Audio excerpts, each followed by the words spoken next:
a SJW PC political correctness person about it. And she kind of went on this rant about Batman. Batman's white privilege. He doesn't give a damn about anybody. And I said, Batman went through a lot. He lost his parents. And of course he has to go, he's rich. It's like, what the fuck does that even have to do with his parents' death, that he's rich?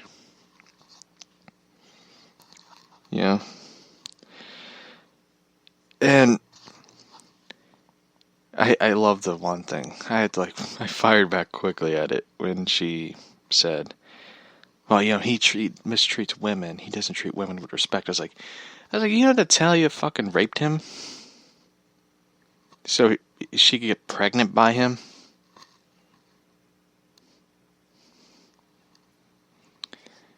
I was like, you realize that? I was like, he didn't consent. He didn't want to impregnate her. I mean, who the fuck would? Probably Bane would, but still. I mean, shit, her own father probably would impregnate her, so carry on with his family, Jean, for power and all that. They had the weirdest relationship ever, Talia and Ra's. Especially the Batman Beyond one, where she gives up her body. The weirdest thing ever. I know it's going to sound weird to say this, but the woman basically, in Batman, gives up her body to her father to live on. You know how fucking weird that is? That is like... I remember when I saw that the first time, I was just like, what the fuck? Like, it's the weirdest relationship in comic book history. I'm surprised no writer has yet to give the innuendo of incest between Talia and Ra's. I know a lot of people are like, man, that's just too far to go that route, but it's like when you look at it, it's fucking weird. I mean, what daughter would devote her entire sanity in life to a cause? Just throwing it out there. I mean, it's the weirdest relationship ever. About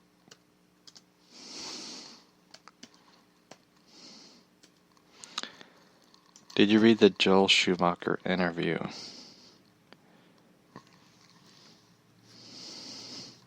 Same here, because when I first saw Damian, I liked him. Then I noticed that Talia. Then I noticed Talia was his mother. I hated that Talia is the mother of Damian. I really liked the relationship. I didn't know how to react because I hate Talia too. When I first saw that, I just, right now when you read the comics, Damian has such a different personality than Talia. And it's so weird though, because Talia is a villain and he's a superhero. And she's not really a good mother to him, because it's like, why would you be okay with assassins and other people trying to kill your son? For example, Bane in the Batman story. It's like the question I always ask is if she is a good mother to him, which she isn't, Selena Kyle's more of a mother to him than Talia. Why would she not go to Gotham to save him? You know. And also, why would you be okay with your father trying to kill him? Just one of those things I always point out. I never really liked Talia al Ghul. I never really cared for Ra's al Ghul, so... I mean, I like Batman Begins. I like that Liam Neeson played Ra's. Didn't really care for the actress who played Talia in the Dark Knight Rises.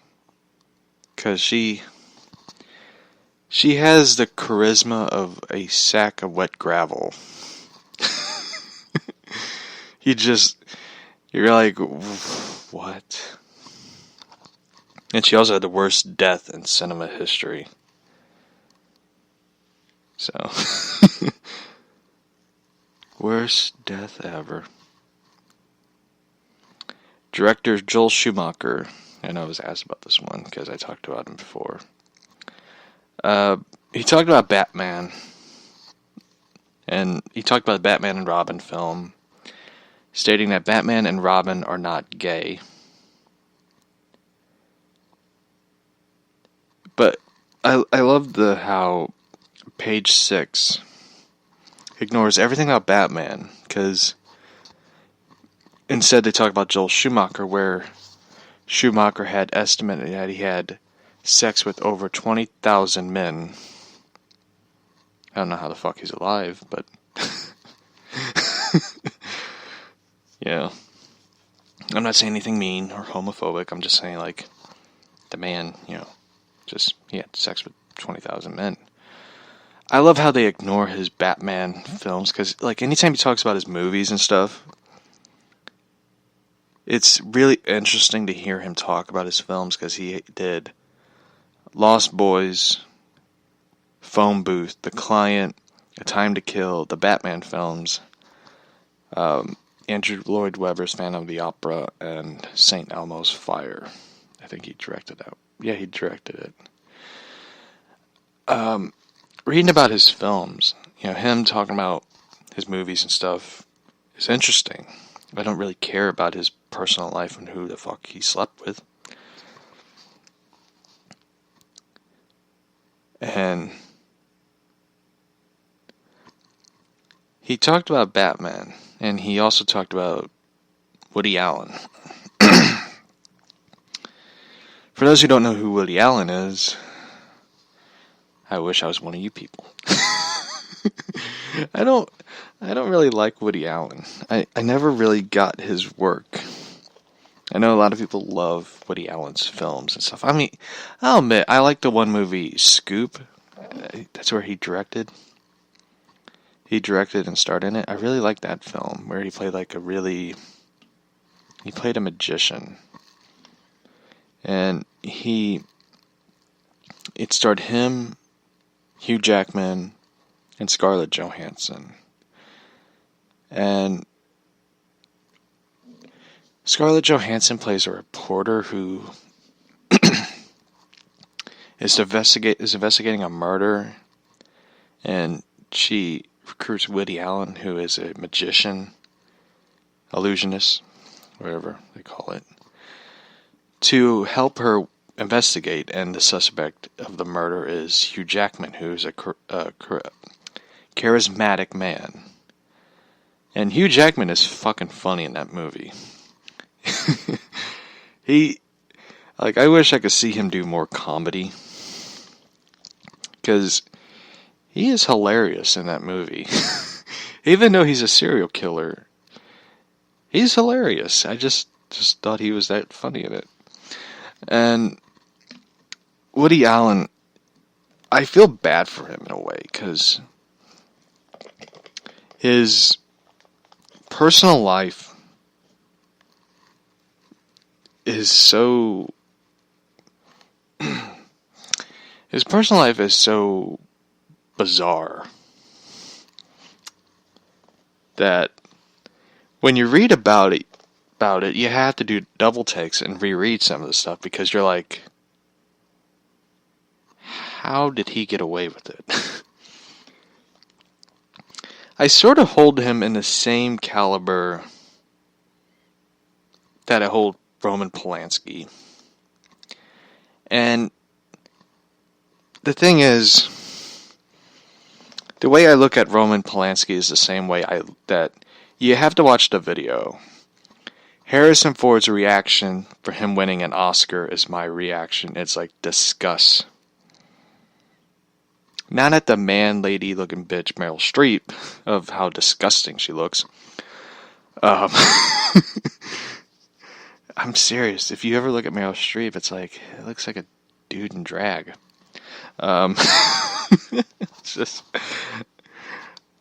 It's just how people. This is the hypocrisy of Hollywood or Hollyweird. I'm going to go on a rant here. Hollyweird people criticize people like Jon Voight or Dean Cain or Kirk Cameron or Stephen Baldwin. Yet they will turn a blind eye towards, at the time, Harvey Weinstein, Roman Polanski, Woody Allen. But yet, if a conservative actor like Jon Voight say something, or James Woods, they fucking blocked him from Twitter. Or he joined a club with him.